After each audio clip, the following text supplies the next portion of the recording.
This episode of The Orb is brought to you by Audible.com, offering more than 180,000 titles for smartphone, tablet, and desktop. To get a free audiobook of your choice and help Trek FM at the same time, visit audibletrial.com/trekfm. And also by Enterprise in Space, an international program of the nonprofit National Space Society. Find out how you can help science and education and become a virtual crew member aboard the NSS Enterprise Orbiter by visiting enterpriseinspace.org. And if you want to join the conversation and share your thoughts on this episode, join the Babel Conference, our listeners group on Facebook. Just type Babel, B-A-B-E-L, into the Facebook search field. We look forward to seeing you there.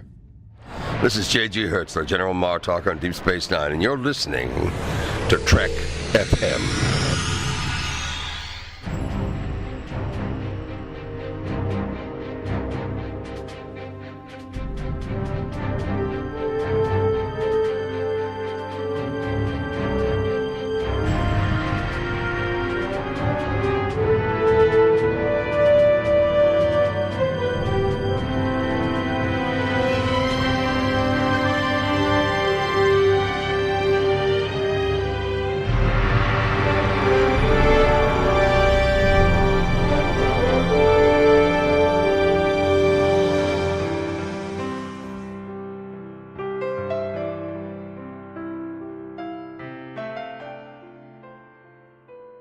Welcome, Niners, to another episode of The Orb, our dedicated Deep Space Nine show. I'm Christopher Jones, and with me, as he always is my esteemed co-host, Matthew Rushing. Matthew, you are really rocking the beard today. I am, Chris. Although you may not be familiar with this version of Matthew, I am a little bit different. Not only am I rocking the beard, but I'm also really into leather pants. So, I mean, it's true. And to be honest here, the reason I pointed out the beard is that I didn't really want to make you feel uncomfortable about that skin-tight black leather suit that you're wearing. I mean, honestly, Matthew, this is an audio medium, but for me, it's visual in the meeting. And I have to say, it's a little bit inappropriate what you're wearing today. Well, I mean, this is just what's normal in my universe, and so I'm sorry to have offended you, but Chris, please try to refrain yourself from, pushing your universe's morals on me. We're not from the same universe, okay? I will try. All right, so... Folks, I'm not wearing black leather. I'm wearing a black Star Trek t-shirt, though. That's it. Nothing crazy, nothing. We're just kidding. We're just kidding. But we are going to talk about the mirror universe today, hence the opening. But before we do that, Matthew, it's been a long time since we've recorded an Orb, and I'm really glad to be back. Finally, my schedule has changed after 3 years, and it is once again possible for me to podcast. So we are going to be bringing the Orb back on a regular basis. Well, I'm thinking if this was a visual medium, I would share that GIF I have of Taylor Swift dancing right now, because that's how excited we all are, Chris. Very good. All right. So, as I said, we're going to talk about the mirror universe, and we've decided to do this series right now because, of course, Star Trek Discovery made the mirror universe a really big part of the first season, especially the second half of the first season. Now, we're not going to be talking about Discovery. We might touch on it just a little bit, but we wanted to go back to that time when the mirror universe first made its reappearance in Star Trek many years after Kirk went over in Mirror Mirror. And as we find out in DS9, Matthew, he kind of screwed things up a little bit. Yeah, what I really liked about the way that they introduce this and they bring us into the universe is that they fully connect us with the story that happened in Mirror Mirror. And it is interesting that we never ever got a Mirror Universe story before this.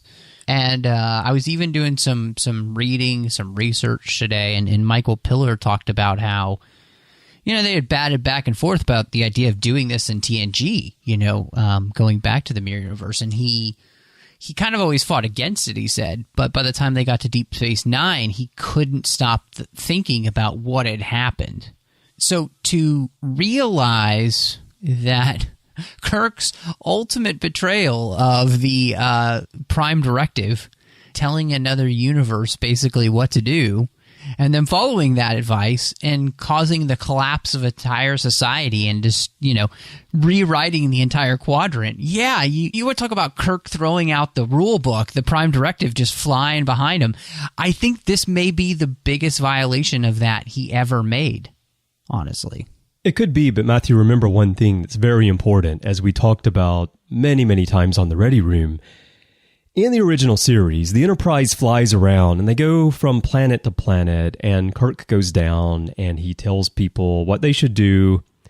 He messes up their society and then he leaves. A Taste of Armageddon is a great example. Hey, you two planets, you're fighting this little digital war. Well, I think you should actually start killing each other for real. So I'm going to destroy your computers, so if you want to fight, you're going to have to use real bombs. I hope you're ready, because I'm leaving. You figure it out. But of course, trailing the Enterprise is always the Starfleet cleanup ship that comes in and cleans up the mess. The USS Broomsweep? Right, yeah. the USS Broomsweep comes in and cleans up Kirk's mess. But in this case, the crew of the Broomsweep, they were not there during the lightning storm. And so there was no one to clean up the mess that Kirk created in the Mirror Universe. It's very true. I mean, and it's hard to get over there. The Department of Temporal Investigations didn't want anything to do with this one. They were like, you know what? It's in another universe. It doesn't concern us. We're good. But what's fascinating about it is for all the joking aside, Kirk is doing what he thinks the society needs, and yet what he doesn't realize, and this is what I found fascinating in doing the research today, was the writers behind this episode were talking about how and why what they ended up basing this on, specifically like the Empire of Rome. Rome is the way it is because it's surrounded by the barbarians. Right. And so a lot of influence on what, your society has to do with what's around you. And it kind of creates this, whole milieu. And Kirk not understanding the milieu of the Mirror Universe, which, say that 3 times fast, is what leads to this problem. And what I think is fascinating is to watch Deep Space Nine pick up this mantle and say, we're going to continue with this story. Now, I don't know if they had any idea how far they'd go with the Mirror Universe, but what I think it's great, and what it really shows too, on top of everything else, is that how Deep Space Nine really is the spiritual successor to the original series. We're going to pick up their questions and we're going to, move forward with them. But it does the same thing with TNG too. It picks up the questions that it left and it runs with those. And so Deep Space Nine is really a show about exploring all the questions that these other 2 shows had created up to that point. And I think this dipping our toe into a whole other universe again, they get the opportunity to do that. And I'm so glad that they did, because it doesn't, by the time we get to the end of the series and we've watched all of them, it doesn't feel like a gimmick. Right. It feels like they're really exploring the repercussions of, Kirk's, transfer. And of course, at this point, the Enterprise episodes in Namir Darkly, those are so lovingly crafted, you can still work in those repercussions of our technology sliding over to their universe and having a major impact as well. So even before Kirk got there, the Prime universe had a major impact on that universe. So what's great is that the Enterprise writers didn't ruin anything that had come before that we had gotten with Deep Space Nine, and it kind of actually really enhanced. So that's kind of neat. Yeah. Of course, listeners to the network know that I'm not the biggest fan of Inner Mirror Darkly on Enterprise. But you are a big fan of Empress Hoshi. I am a big fan of Empress Hoshi, yes. That is true. But I know what you're saying about those episodes, and I think it's true. And what you say about DS9 answering the questions from the original series and even from the Next Generation, a lot of that is because of the format of the show. Now, when we get to crossover near the end of Season 2, DS9 hasn't yet established its serial nature yet. It's still more of an episodic series than the serialized story that we know later. But nevertheless, I feel like it had already created a world that was so much richer than the world that we got on the Next Generation, and certainly the original series, that allowed it to pick up something like this and flesh it out in the way that it did. Because one thing that stands out to me about crossover is that the way that they pluck this fan favorite from the original series, just one episode, which we had never gotten anything else about prior to this, except for Diane Carey's Dark Mirror novel, which was, I believe, right around the same time as this, in fact. DS9 took that and addressed it in terms of what happened during this roughly 100 years after Kirk convinced Mirror Spock to pursue an agenda of peace. Because that was sort of it was like a throwaway in the original series. Like, it seemed like the right thing to do. Hey, don't be barbarians. Don't be evil. Create a better society for your people, and you will reap the benefits of that on a galactic scale, pretty much. I mean, that's sort of the message that Kirk gives them, and that Spock follows. But then we find out that, it really didn't work out. Yeah, I think that's something that is interesting too, because part of that as well is the difference in kind of what we know of science, even in Deep Space Nine's time period, but now, and the whole idea of multiple universes theories, and that's kind of a big thing, and that they might be slightly different than each one. And so it's not as much a thing, except for maybe in science fiction at that point. And so the idea of the kind of the repercussions that might have if you came in and told the leader of the biggest, galactic power, oh, you need to change, that might have massive, awful repercussions, doesn't necessarily come into the writer of, an episode then as it might now. So I think it just, what they do though on Deep Space Nine is they take that idea and they run with it as if it's kind of a reality. I like that they treat the original series with respect in that Kirk had good intentions, but it turned out badly. Mm-hmm. It's kind of also nice that Kira doesn't know who Kirk is. Exactly. Yeah. I love that moment because I remember the first time that I saw this episode, and when the intendant asks, do you know the name Kirk? First of all, hearing the name Kirk on DS9, I was like, wow, this is cool. And then with Kira saying, no, never heard of him. That was great too, because unlike making it purely fan service, which is one reason that I'm not a big fan of In a Mirror Darkly, because it just feels like it's like fans having fun running through the Mirror universe.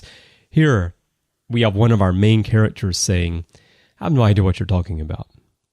Yeah, and I think that's something that, the concept of Deep Space Nine using the Mirror universe, it makes more sense, I think, in a lot of ways, because a lot of people always, especially at the beginning of the show, made reference to the fact that they don't go anywhere, but having a more stationary setting allows you to kind of more deeply explore things. And I thought it was really interesting in this crossover episode to have Kira and Bashir be the ones who get to visit, because one, they're an unlikely pairing, which I always enjoy those, especially in early Deep Space Nine. But Matthew, I'm really glad that they were finally doing that. Yeah, I am too.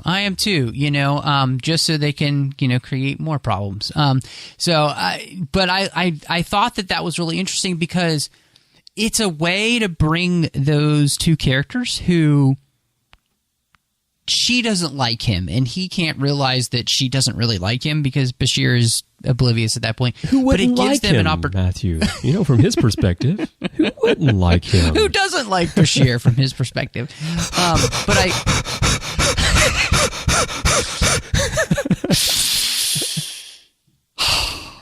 yes. Are you feeling relaxed now, Matthew? Yeah, I'm so relaxed.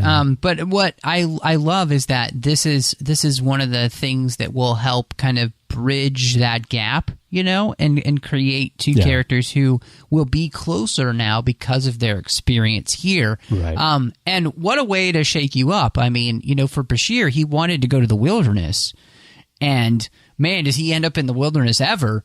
And for Kira, I think it's a way of seeing that, because she approaches it as, what can I learn from this? Mm-hmm. Which I think is fascinating. Like, is there anything I can learn from this side? Because her Bajor does need to be stronger. And they, the second season, we've gone through the Circle trilogy and everything, terrible things have happened there on her planet and just seem to continue to happen. So there are two perspectives. I thought it was just, it's such a well-constructed episode, and using the mirror universe as a catapult for character growth was great. But then, of course, we just get to be in the mirror universe and find out what happened, which the 2 minutes of explanation that they intended to get, I think, are great. It's all we need, and it sets the stage for where we are and where we're going to be going. Mm-hmm. It's awesome. Let me ask you this question. When you saw this for the first time, and I'm trying to remember, so I watched it in first run, and you saw it later, right? I think I saw this one in first run, but I honestly can't remember. Okay. Well, I'm pretty sure I did. My question is, the first time you saw it, did you think of it as, here's a fun and interesting one-off visit to the Mirror Universe for DS9, or did you think they might do something with it as they ultimately did and give us multiple episodes and tell this long-running story in that universe? I don't know if I ever thought about it. I think even then my thought, just kind of trying to think back to then, would have been, it'd be interesting if they go back there. But I don't know if they ever will, because the original series didn't. So, maybe this just is a one-off thing. But at the same time, I do feel like even then, you do leave that kind of open-ended for the Mirror Universe, so it does leave you with a taste of the Mirror Universe. And now I just kind of feel like Starship Troopers. Do you want to know more? So let's talk about the characters a bit, Matthew. We don't get to see all of our characters in this first episode, and we don't see Bashir's counterpart. But, of course, we do see Kira's counterpart in the Intendant. We see Garrick. We see Odo, Quark, Miles, and Cisco. And how do they differ from each other?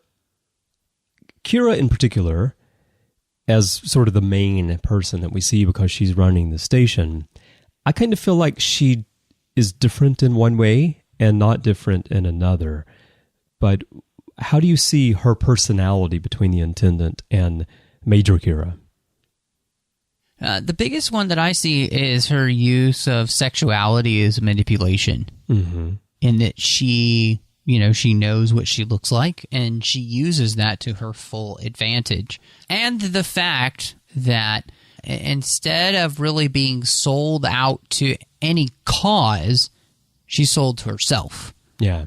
And you get that, I think, immediately from this character, like that the only thing she truly cares about is herself, and therefore part of her making sure that she is in a position of power or taken care of is to use every means necessary, and she happens to be a beautiful woman, and therefore she will also use that and has no qualms about it. I mean, obviously,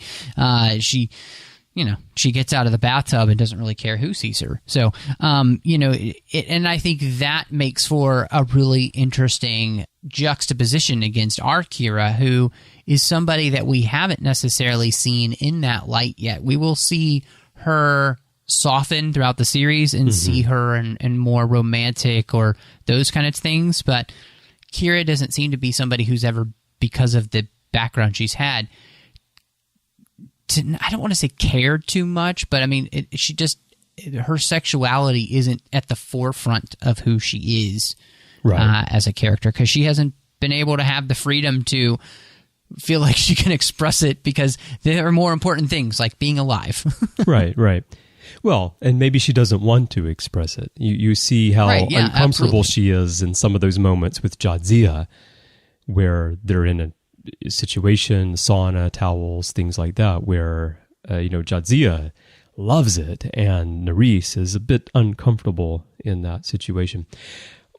What I see between the characters, like a character trait that's the same in both of them, but it manifests itself differently, is the confidence and the strength of character for both, in that Major Kira has the same strong identity and confidence as the Intendant, but she uses it for a very different thing. For Major Kira, it was fighting for her people and facing great adversity and never losing faith in herself, and learning to be strong and to take care of herself and to lead others.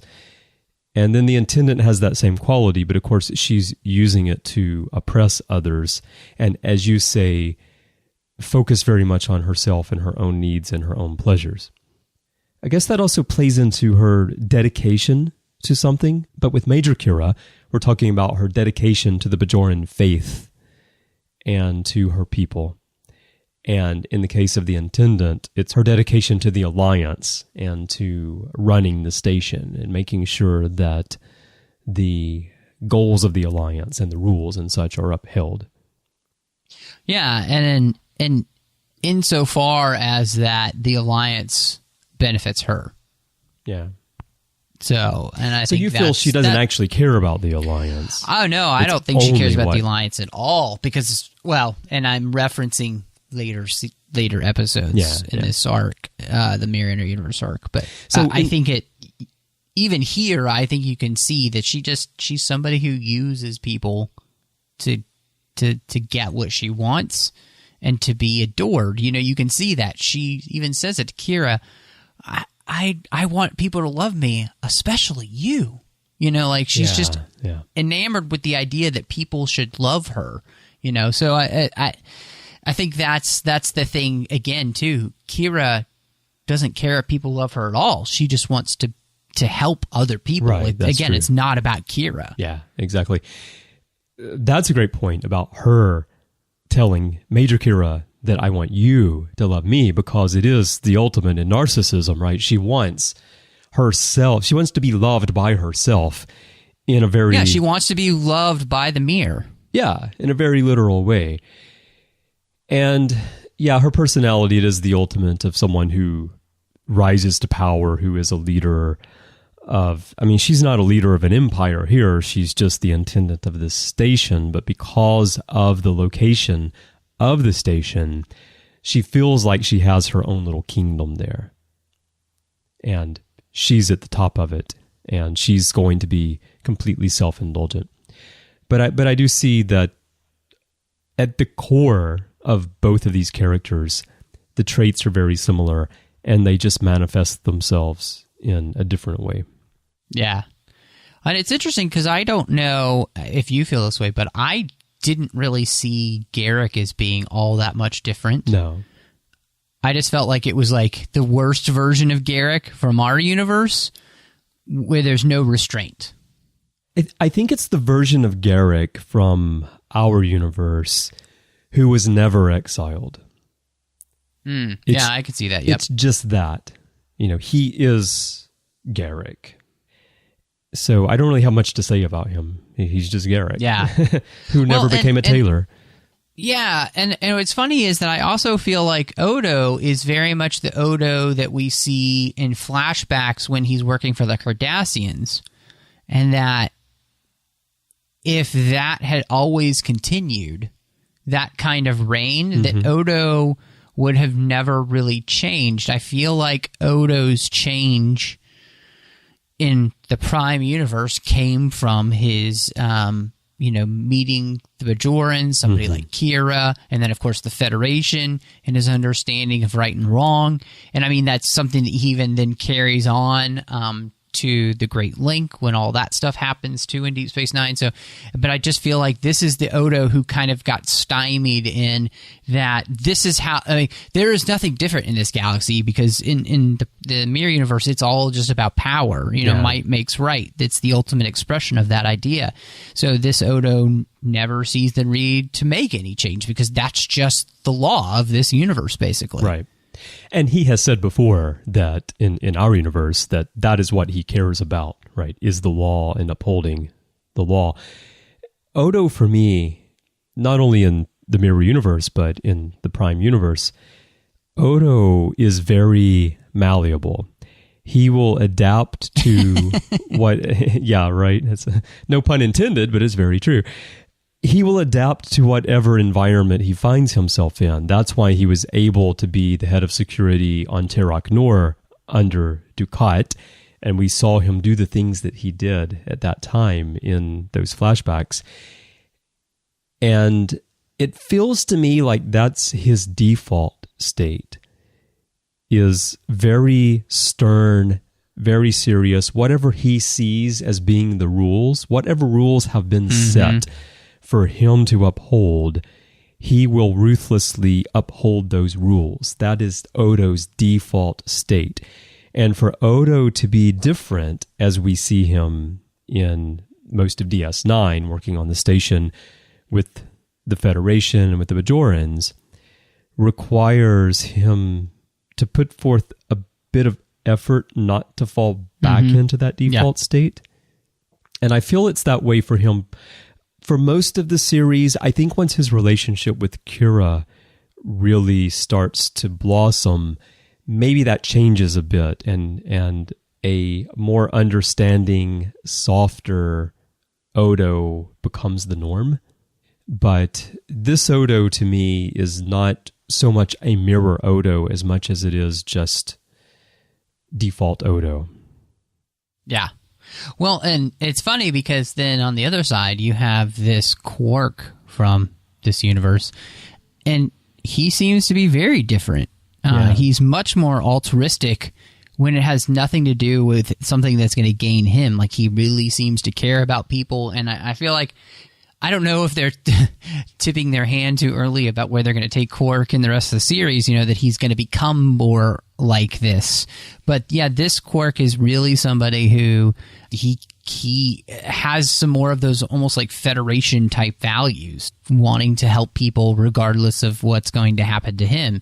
And he dies for it, like this idea. Of course, he doesn't want to die, but he still was willing to die. And I really appreciate that. I mean, yeah, he gets the crud beat out of him and, gives up names. But, I don't think Ferengi are probably good with torture in any universe. So, yeah. Well, one thing that stands out, of course, is that he's not flamboyant. He wears very drab clothing. But talking about his personality and his desire to help others, one difference I see, however, is that in the Prime Universe, he becomes more that way. He becomes more, even though he doesn't want to admit it, he becomes more caring of his friends and those around him, and he does try to help people. And he's influenced by especially the Federation crew members who, that's sort of their worldview. I mean, that's the worldview of Starfleet and the Federation on the basic level, is to try to help others. And so he's influenced by that. In this mirror universe, I feel like Quark is that way because he's scared, because some things have happened to him in the past which we haven't seen that have caused him to be very timid, and also caused him to feel sympathetic towards others who he sees being abused by the Alliance. And that's a little bit different than just simply wanting to help people because you feel like it's the right thing to do. So if we had just given them a keg of root beer, maybe we could have won the Mirror Universe over without any bloodshed. Just leave some kegs of root beer. It all comes back to root beer, Matthew. It Always really does. Yeah. It really, yeah. It's insidious. What is kind of fascinating is how the character of Miles really isn't all that different. No, he's not.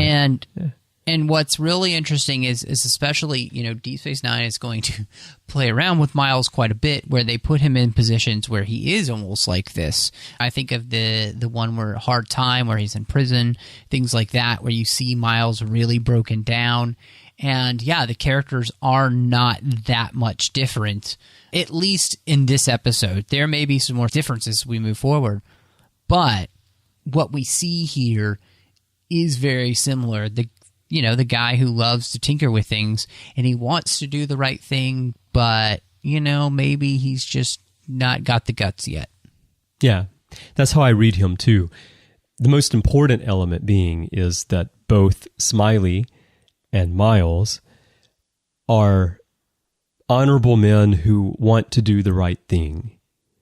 And the difference between them is the environment that they're put into. So Miles in the Prime Universe is put into a situation where he can thrive, and Miles/Smiley in the Mirror Universe is put in a situation where he has no opportunity to do that. But they're essentially the same person, certainly in this episode as we see them portrayed in Crossover. Well, and I think that what's interesting is that Sisko is the one who's the most, I think, fascinating as a character, because there are bits and pieces that are similar. Yeah. But then there are pieces that are different, and I have to say, besides Nana Visitor, I think that Avery Brooks does the best of making you just not sure what to think of the Mirror Universe version, especially in this episode. Like, even by the end, there's still that strange glint in his eye that you can't figure out, and maybe that's just Avery Brooks in general. Well, that's what I was thinking. And there's that laugh and that smile. Yes. And yes. I'm just thinking, like, somebody give him a Mirror Universe piano. Sit him down at that piano, because we've got...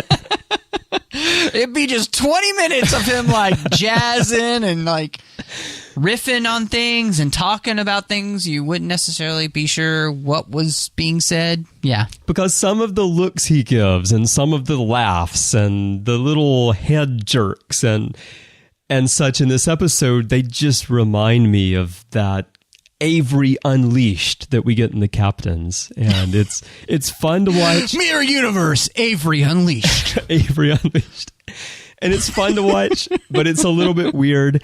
And you just don't quite know what to think. Too. Like, it kind of makes you uncomfortable, which is perfect for the Mirror Universe. Yeah. Exactly. So we'll talk more about Sisko as we go along through this series. But in this episode, it was interesting. And I think that, what was nice is that they waited till the second season so you had a better understanding of who the characters were, so that when we got to the Mirror Universe, you could pick up on these nuances. Yeah. And again, I do think all of the actors did a good job of portraying themselves in the Mirror Universe versions and making them different enough or similar enough, but with a weird quirk, it really worked. But one of the things that I kind of, we're doing this series because we were thinking about, Discovery using the Mirror Universe. And so the question, and you talked about how you aren't a huge fan of the Enterprise episodes. So do you feel like the Mirror Universe then can be overused? Yeah. Up until Discovery, of course, I never felt that way because we did not get any Mirror Universe in TNG. And in DS9, although we did visit 5 times, it was roughly once per season after the second season. There's one season where we don't have an episode, and it was used to tell a story that was I was going to say it was self-contained, but we do have a lot of crossover back and forth, and we have Resurrection where we've got people coming over, or we've got Burrell coming over to ours, and it takes place in ours. But they also used it in DS9 to tell an alternate history of Sisko's life and Jennifer, and they got Jake involved on our side of it, which was really interesting. So they did it with purpose, but they didn't go to the well too often. And speaking of Jake, I just have to say this because you would almost think that Cliff Bull conceived of this whole thing, because Sirach Lofton does not appear in this episode. But more than that, Jake was never born in this mirror universe. So it's like the ultimate, it's like the ultimate cliffing of Sirach Lofton, that not only do you not appear in this episode, you were never born. But anyway, back to your question though, can it be overused? I think it can certainly be overused. The problem with the mirror universe is that it can very easily become a gimmick. And that's where I feel that Enterprise stepped into a trap a bit. That in A Mirror Darkly, those 2 episodes, I'm not going to say that they feel like a gimmick per se, but as I said earlier, they did feel more to me like fans saying, wow, we have an opportunity to go play in the mirror universe. And even though our show is set 100 years before that, we can recreate the bridge, and we can recreate the costumes, and we can pretend like we're in the original series, and it's going to be glorious. And it doesn't matter if we tell a cohesive story. Because what I remember about In a Mirror Darkly is getting to the end of the second episode and going, okay, so what was this story?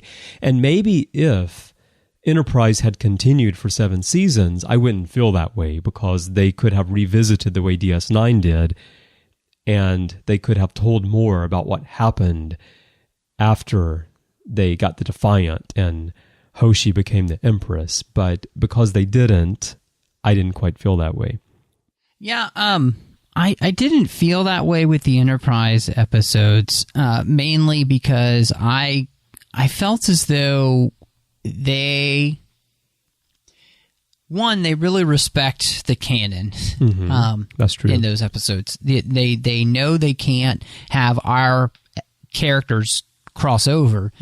And so what they do is they just tell a story in the mirror universe at that time period.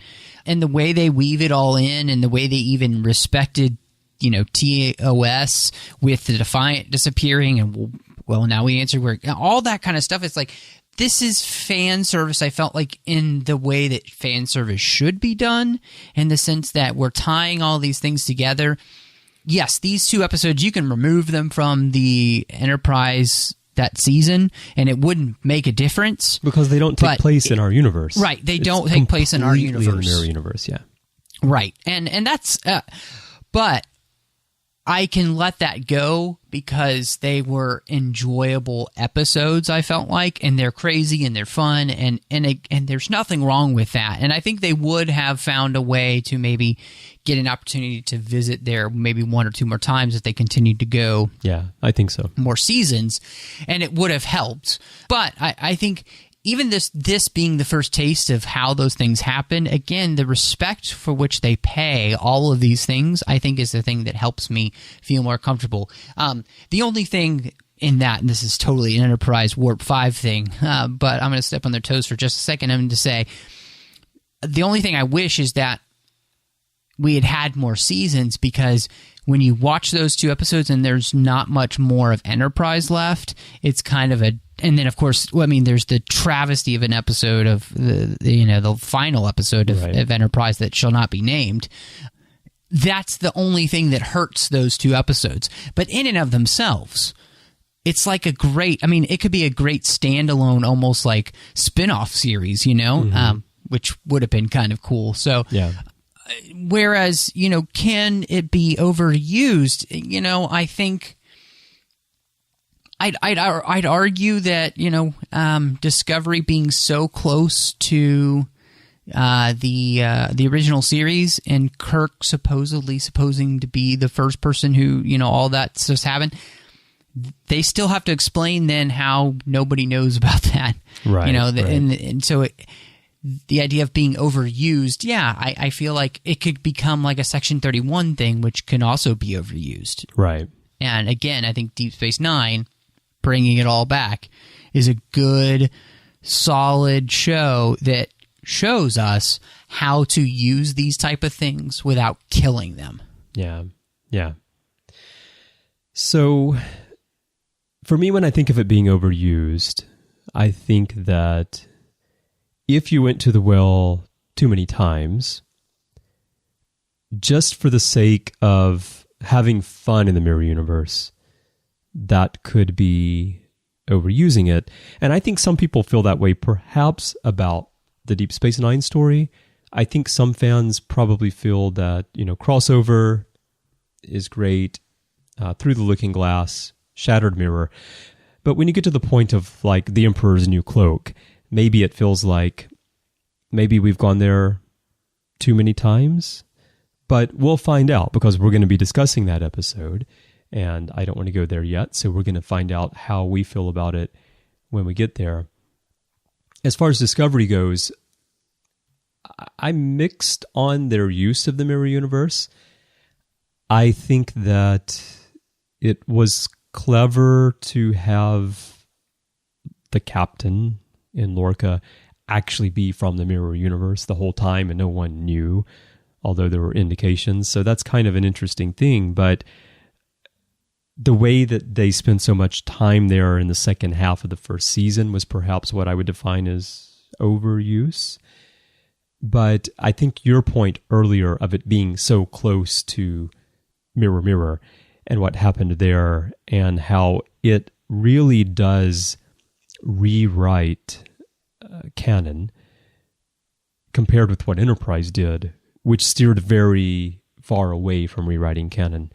No, it just supported what was already It supported canon, is maybe a difference. Now, of course, they actually used the Enterprise episodes on Discovery because the Defiant is there already, and that's how they tie it all together. So, I don't know. I don't have a definitive answer. I don't have really strong feelings either way about whether you can or cannot overuse it, or whether what Discovery did would be considered overuse. But I do think that in crossover, the way that DS9 picked up the mirror universe was the best example of referencing the mirror universe and fitting it into the continuity of Star Trek, and actually answering a question that fans had for so many years of what happened after Kirk left.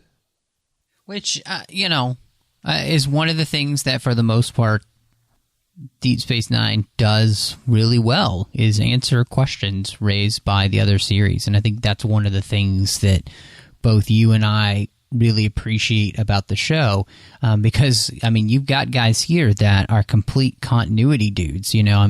Ira Stephen Bear and Ronald D. Moore and Michael Piller. All these people, they knew Star Trek, they loved Star Trek. Michael Piller even being somebody who didn't want to do this for so long because he just didn't want to he didn't want the gimmick basically, but he couldn't deny he had the question himself. So I love that they did wait till Deep Space Nine to start diving into the mirror universe and, dipping into that Mir Darkly. And I'm excited to continue on with these episodes and see where they go. Absolutely. So we are going to continue going through this. So the next episode that we do will be about Through the Looking Glass, then Shattered Mirror, then resurrection, and then the Emperor's New Kira Cloak. references in this episode, so she's read Lewis Carroll, but she doesn't know who Kirk is. Well, but you understand, Matthew, that Kira grew up on Vulcan, and her mother is Amanda, and that's why she knows about Lewis Carroll. Oh, that makes so much more sense. I thought you were just going to say she grew up on Disney animated films. Because that would actually make more sense. So we're going to be talking about these. I do want to, in final thoughts here, Matthew, I want to just throw out a few numbers because people do wonder. This is from my research when I did notes from The Edge. We've talked about In a Mirror Darkly, the 2 episodes on Enterprise, and the 5 episodes here on Deep Space Nine. Star Trek Continues also did Fairest of Them All, which is actually quite a good episode, which picks up immediately after Mirror Mirror. So if you haven't seen that, I do encourage people to go watch that. I think it's really well done. And then in the literary universe, there are 29 novels, novellas, or short stories that feature the Mirror Universe. And there are also 23 comics and 3 RPG modules. And also 2 video games that take us to the Mirror Universe. So even though we didn't see it on screen after Mirror Mirror until we got to Crossover, there is a lot of stuff in the expanded universe that filled in the gaps and let us play in the Mirror Universe. Well, that's one of the things that they use specifically in the expanded universe of Star Trek Deep Space Nine when they continue the series is when they do Soul Key, they use this specific episode that it's the wormhole, and that the prophets made this happen on purpose to reconnect the universes. So very clever in that sense. And this is the only time that the wormhole is used for transfer to the Mirror Universe. The rest of it is transporters.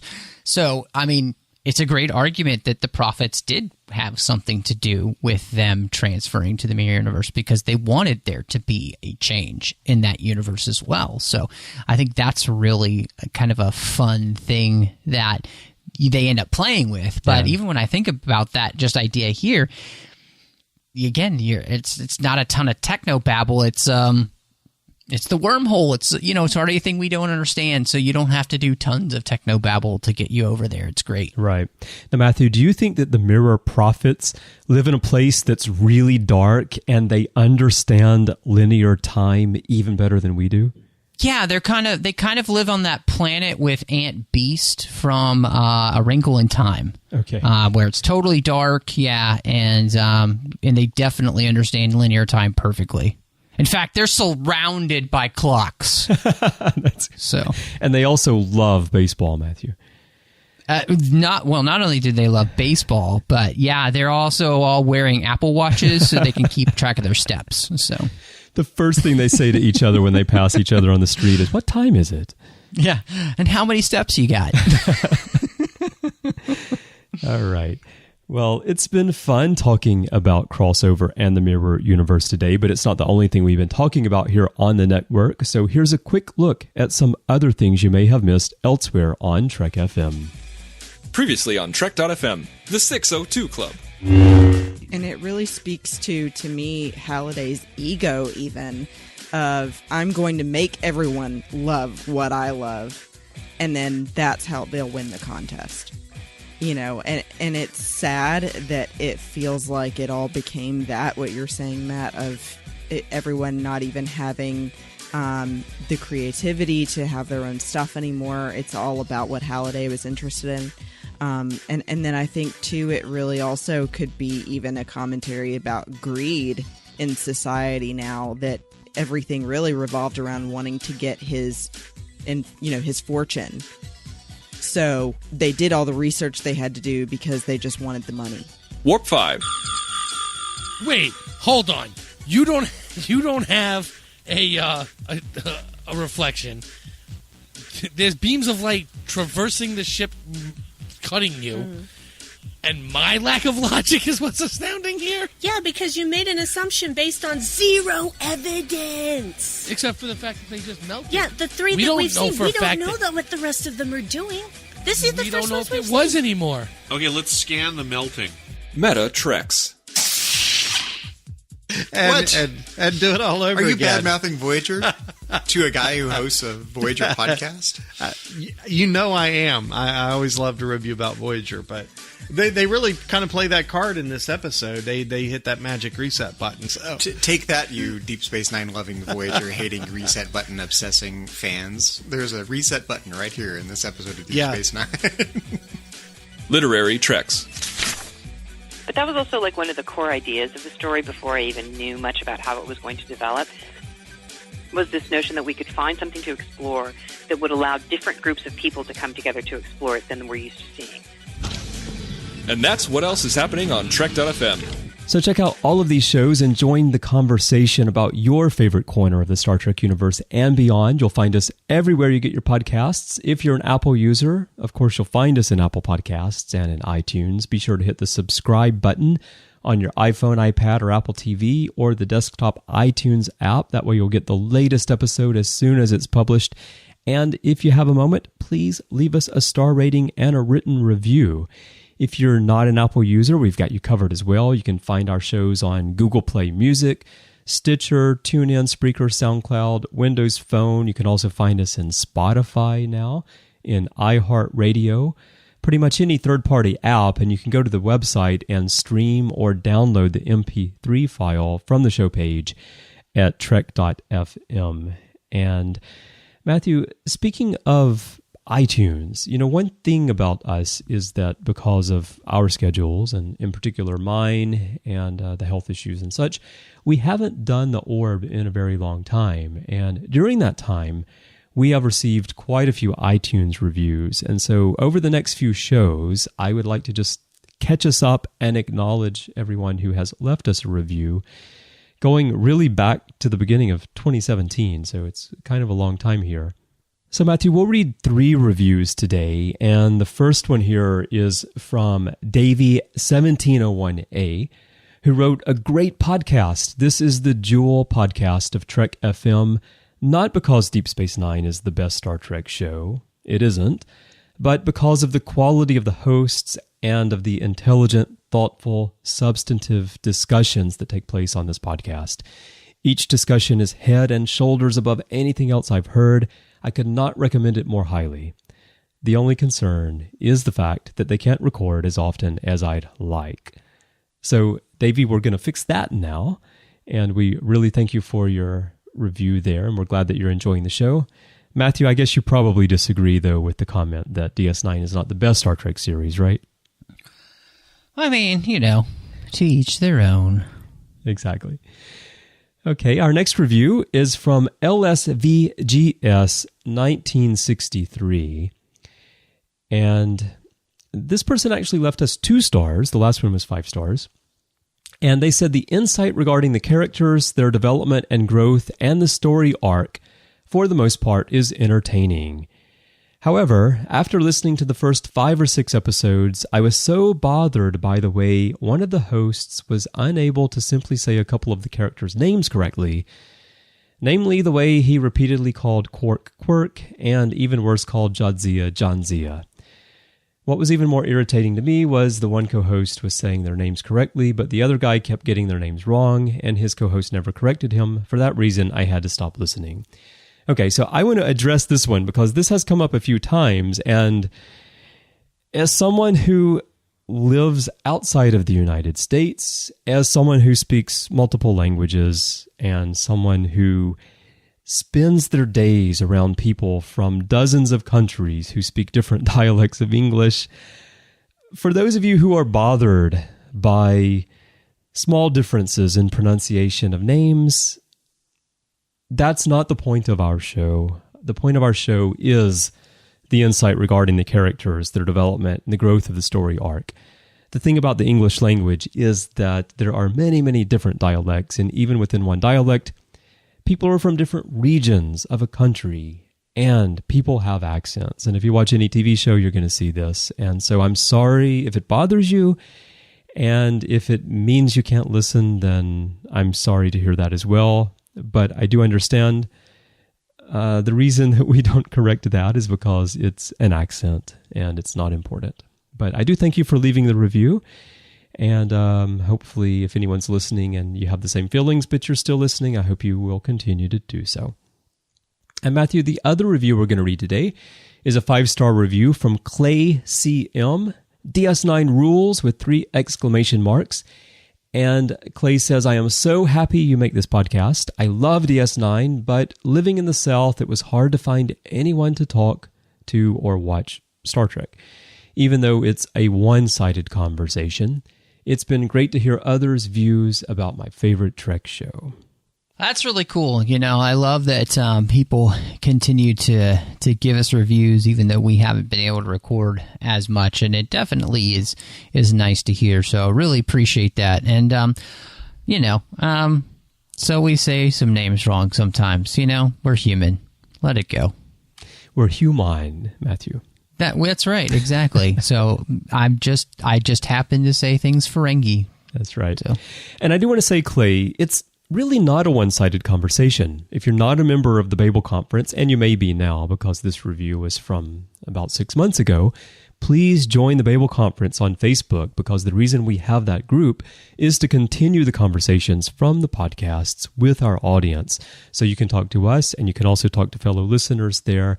Just go to Facebook and type Babel, B-A-B-E-L. If you're not already a member, you'll need to click join. But get in that group. I mean, we have thousands of people in there talking about Star Trek every day. It's a wonderful place, and we don't want this to be a one-sided conversation. So please go over there and do that. In terms of other places you can find us, if you want to find the network, we're on Twitter. Our username is TrekFM. We also have our main Facebook page, facebook.com/TrekFM. And if you want to send us a message by email, you can go to trek.fm/contact, use the form there, choose the orb as a show, and that'll come to both Matthew and me. Now, Matthew, when you're not picking out your next great, overly tight outfit, where can people find you? Well, Chris, you can find me on Twitter, MattRushing02. You just may see pictures. I'm just kidding. Just kidding. That's you can your find Instagram, me on Instagram. Matthew. Yeah, under the same name. You can also find me here on the network doing the General Geek Show called the 602 Club, as we talk about all the fandoms we love. We don't just talk about one. We try to cover as many as possible. So it's a lot of fun. I hope you'll check us out there. You can also find me on the Nerd Party Network with John Mills talking about Star Wars with Aggressive Negotiations, which is a blast. And then I'm also doing a show over there called Owlpost with Drea Kaufman, where we talk about each and every chapter of the Harry Potter series, one chapter at a time. And then last but not least, I'm doing a show called Cinema Stories with my good friend Courtney, where we talk about films through the lens of faith. But Chris, when you're not getting lost in between the mirrors, where can people find you? I do that often. But when I'm not doing that, you can find me here on the network doing Notes from the Edge, which is a sub-show of The Edge, our Star Trek Discovery podcast. You can also find me on my main show, The Ready Room, where we talk about all 5 live-action Star Trek series, and we rotate through them. I guess I should say all 6, although we do Discovery differently on there. Usually when we talk about Discovery, it's Larry Nemechek and me just talking about it in general, whereas with the first 5 live-action series, we do individual episodes and we rotate through. So you can find me there. And you can also find my writing about Star Trek on the official website at StarTrek.com. And Matthew, I have an article that should be going up. I think it's going to be around the end of April. That is about DS9 and jazz, and why jazz is awesome. The perfect musical style, the perfect genre for this show, and why it captures the spirit of DS9, and why DS9 captures the spirit of jazz. So you'll be able to find that over on StarTrek.com. But if you go search for my name, C. Bryan Jones, you can find my other articles. There was one published earlier this month in which I actually talk a bit about my eye issue, which has kept me from podcasting for the past couple of years. One other thing I want to share with everyone is how you can help keep the Orb and everything else that we do at Trek FM going. It does cost us quite a lot of money to produce these shows and distribute them, and so if you would like to become part of the team and help us keep this network going, you can do that by visiting Patreon at patreon.com/TrekFM. That's patreon.com/TrekFM. You can get all the details over there. But we have perks for you, such as our special website, Patron Zone, where we have early episode releases and other content. We also have the Patrons Roundtable, where you can get on mic with one of our hosts and other listeners and talk about Star Trek the same way we do. And we do publish that as a podcast on our network for everyone to listen to. And you can also become an associate producer and help out in other ways. So if you want to find out how, and if you want to contribute, just please go to patreon.com/TrekFM. And Matthew, while we're talking about supporting the things that we do, Tristan Riddell, who was a very important part of our network for a very long time, originally host of Hyperchannel, then host of To the Journey. Now he has his own network called The Nerd Party, and of course, you're part of that network as well. The Nerd Party was recently hit with a legal claim. It's a very unfortunate situation, and I can't go into the details, but I will say that the person who filed the legal claim is asking for less than what it would cost for them to go to court, and of course, Tristan and the Nerd Party don't have business insurance. And we're all trying to help Tristan out to take care of this claim so everyone can move forward. And Tristan has set up a GoFundMe and is looking for support from listeners to help cover the legal costs. So if you would like to help Tristan out, please go to gofundme.com/thenerdparty. gofundme.com/thenerdparty and donate. You know, just as the case with us with Patreon, any amount helps a lot. And we want to help Tristan out. He's a good friend of mine. He was a huge part of what made Trek FM possible and made this network what it is. So go check it out and find out what's going on over there and do what you can to help. And we certainly want to do our part to help Tristan out in this situation. Absolutely. We really appreciate that too over at the Nerd Party. So Thank you so much, Chris. Absolutely, absolutely. Well, Matthew, I am so thrilled to be back on the orb with you, and I'm so glad that we were able to do this episode today, and I cannot wait for our next little trip into the Mirror Universe. Well, Chris, it's great to be back, and we want to thank you, everyone, for joining us. And we will see you next time as we gaze into the orb.